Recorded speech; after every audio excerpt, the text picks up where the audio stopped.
What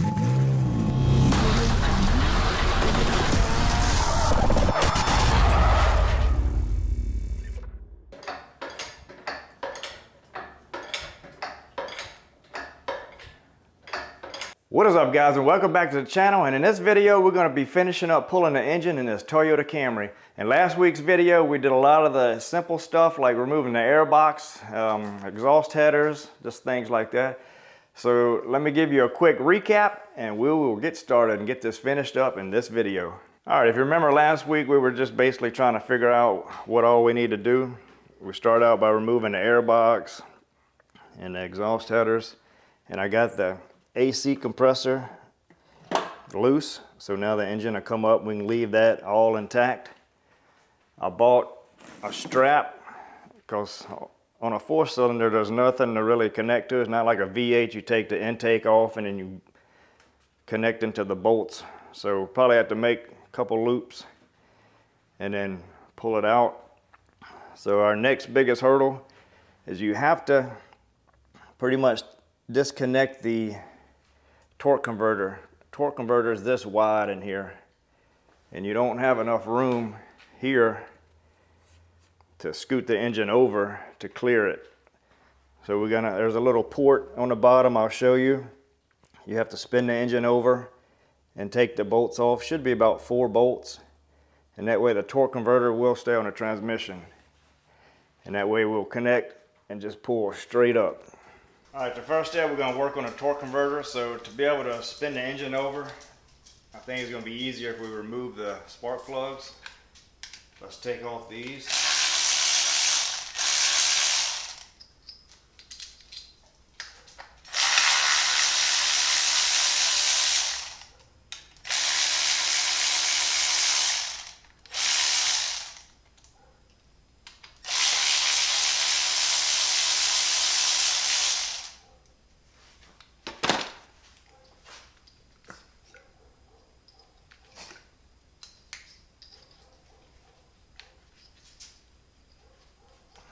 Stuck.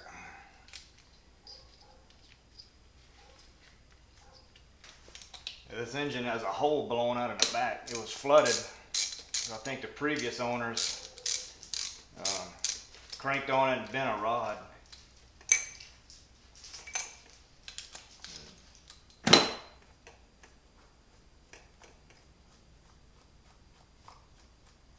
And we had the car running. It smoked a lot, but it was running pretty good. I don't know if it was running on just 2 cylinders or what, but these Toyota engines are unbelievable.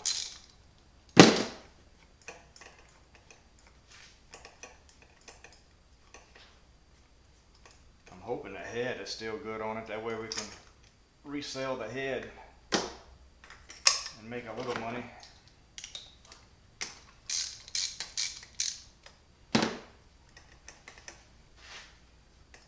There's only 2 motor mounts, one right here on the side and one in the front. So I got the bolts out, it's just actually sitting on a motor mount.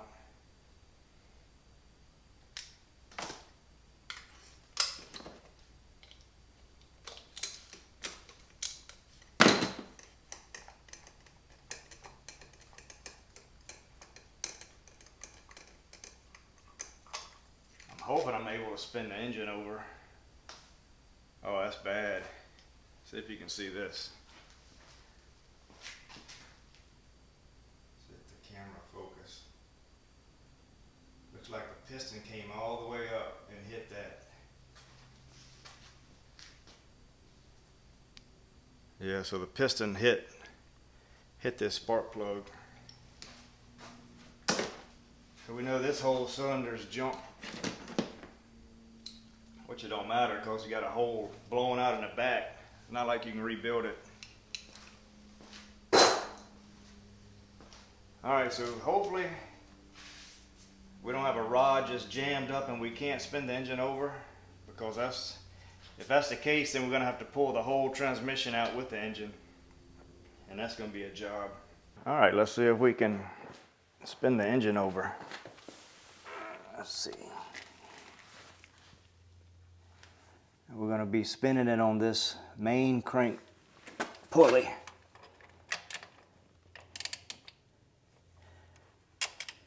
Oh yeah, it spins. I hear noise in there though. I don't want to spin it too much. I just want to do it just enough to get the bolts out of that torque converter. Alright, let's see how hard this torque converter is going to be.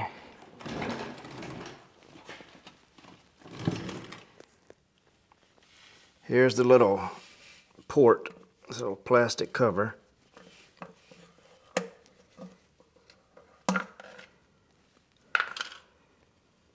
And we have, let's see, there's a bolt. So it should be maybe 4 of these holding it on. The torque converter is going to stay inside the transmission. This is just taking it off of the flywheel. All right, these bolts are 14 millimeter. It wasn't that tight.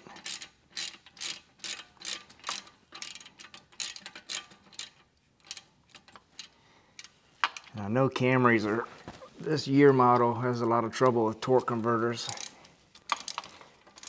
I think they had a recall. So I don't know if the recall was done on this one. I don't know how to figure that out, but depending on the price of a torque converter, it might just change it out. So now I need to turn the crank and move this around. All right, the torque converter actually had 6 bolts, 6 little bolts. Sometimes they have just 4, sometimes they have 2 rows of 4, so 8, but this one was 6. You never know till you really get in there and start taking it apart. So really all I have left is just the bolts to the transmission. So what I'm going to do is I'm going to put the strap on it to take the tension off. I'll take those bolts out. I think there's about 3 or 4 on bottom, a few up here. I'll get some tension on it, and then Tyler will be home in a little while, and I'll let him do the honors of actually pulling the engine out of the car. So let's keep going. I bought a 15-foot strap from Harbor Freight. Hopefully it's going to be long enough. I saw V-Tune, he uses old seat belts when he pulls the engine. I actually never thought of that.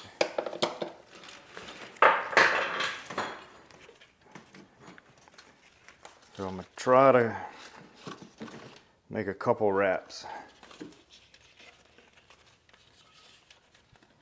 Now in the back I have the drive shaft. Make sure I get between that.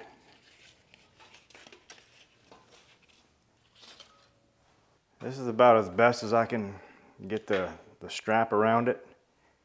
I don't know if it's going to crush in the oil pan or bust this plastic intake, but there's really nothing to really connect to. So we're going to give this a shot. I'm going to put a little tension on it with the lift. I'm going to take off the few bolts on the bottom, and I'm going to save these for last. All right guys, I got the engine hoist all hooked up to the straps, and I got all the bolts off from the engine to the transmission. And look who finally showed up to work. Boy, that schooling's really hurting the business. You might want to think about dropping out and going full time with Swamp Boys. Yeah, I don't think that's a good idea. But it looks like you got a lot of work done while I was gone. Yeah, I made pretty good progress, but I'm gonna be honest. I'm struggling a bit here. Here, take the camera. All right. I assume once I got all the bolts out of the engine to the transmission, that the engine would just slide straight up, and that's not happening. Maybe the engine has pins that go into the transmission, and it needs to go left first, then up. That's a good point. So it could be some pins that are built on this flange that's going into a hole on the transmission flange.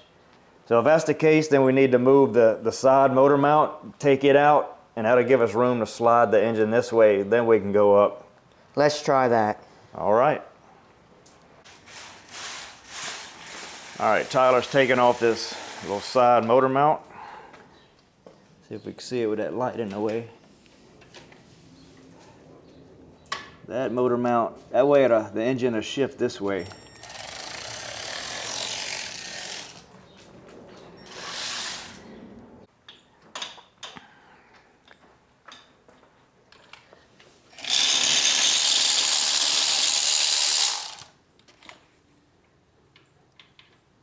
There's 3 bolts on that.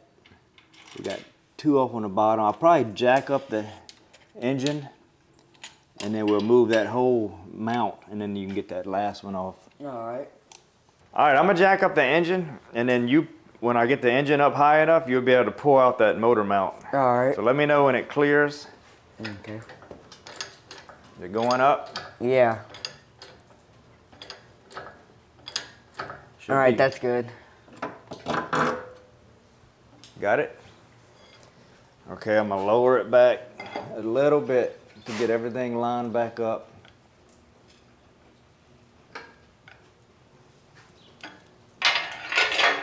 All right. All right, Tyler got the motor mount off on that side, so if he's right with this theory, we ought to be able to shake it and push the engine that way and free it up from the transmission. So let's give that a try. All right. It's not budging. I wonder if it's glued together or if there's like a pry point. We need to put like a chisel and pry it loose. It's just not working. Here's the problem. You forgot a bolt, the biggest bolt that's holding it all together. Where? That's impossible. I searched the whole thing 100 times. I don't know, it's a huge bolt in plain sight. Where? Right, like under this cave looking thing. That's not plain sight. That's way up in there. Well, that's kind of embarrassing. You might have to edit that from the video. No, that's staying in. Okay, the bolt that I completely missed and Tyler found, and you may miss it too, but it's up under here. It's pretty hard to see. So grab probably a 17 millimeter, and we'll get that. Hopefully that's the last bolt. We'll get that out, and engine should come out. All right. All right, you can do the honors and take that last bolt out. Hopefully that's the last bolt. I don't know. Every project we do, there always seems like there's one more bolt. I know. I can't believe I missed that one though. I think I have enough tension on the engine to keep it flat whenever you take that out. All right, Tyler got the last bolt, and now he was right about having a pin. Can you see it? Let it focus. Yeah, so there's no way to come straight up with the engine. You have to go that way. So after we took that bolt out, we still had to shake and pry it to go this way. And I think there may be a pin on that side too that we need to pry open. So let's keep going. We got the engine finally broke loose. If you see, there's a pin here and a pin here, and I had to use the crowbar. So I just got the crowbar in and I just easily pried on it because I don't want to mess up my transmission. And it just popped the engine straight off, and I had to do it a little bit here, and I kept going back and forth, and it finally just popped loose, and it's all the way against this fender. So now Tyler can slowly jack it up, and I'm gonna be trying to get the air conditioning compressor off, and then I'm gotta watch the CV axle on the back side, and that's it, I hope. All right, you slowly jack it up, and I'm gonna watch the AC. Okay, stop. I just don't want to hurt our CV axle. Okay, that looks good. Keep going.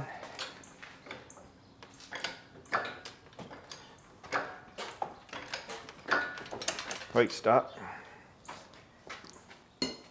Something's catching.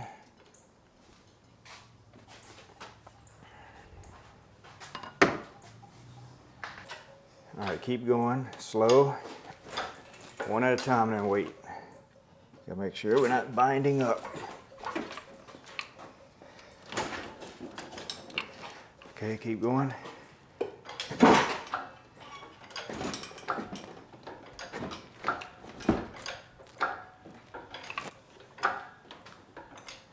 It's looking good.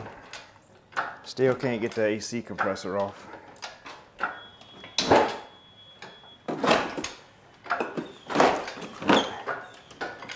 Okay, stop.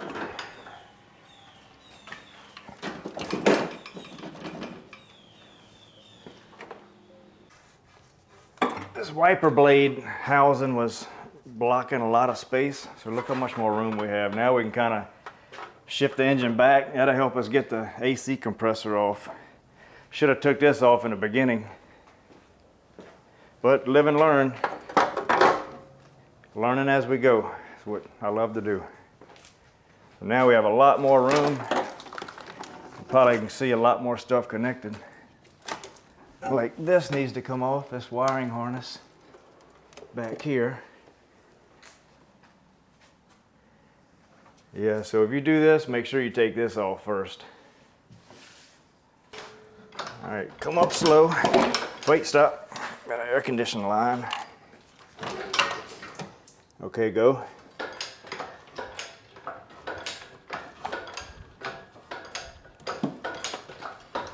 Okay, stop. Let me check the back. Everything looks good. Keep going. We got the air condition. So it just slid off perfectly. All right, we are letting Tyler do the honors of pull the engine out of the car. First engine pull at 14 years old. If you remember, these are the two pins, one here and one here. That way you can't pull the engine straight up, you gotta go sideways.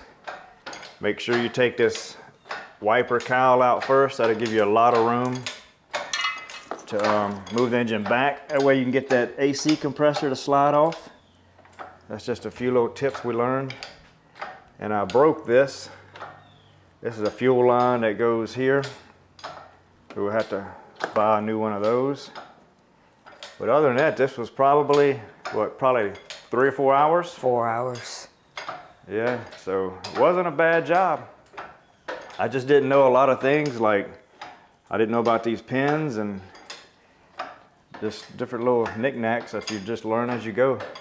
That's probably good. Let's see if we can slide it back. All right. See if you could do it.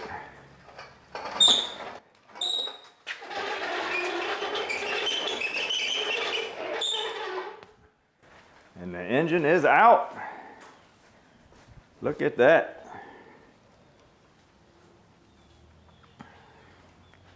Oh, show this. Here's the hole that was blown out in the back of the engine. So make sure you watch part 1 of this. But also, if you want to see how good a Toyota engine is, go to search our YouTube for our gumbo video. Tyler makes a lap in the yard with the engine. And it runs good, just smokes. But it'll show you how good a Toyota is. So make sure if you want to see that, watch that. Alright guys, thank you so much for watching. That will be the end of this video. Make sure you like, comment, and subscribe. And make sure you go watch part 1 of the engine pull. And turn on your post notifications so you don't miss out when we install the new engine and get it running. So thank you again, and we will see you next time.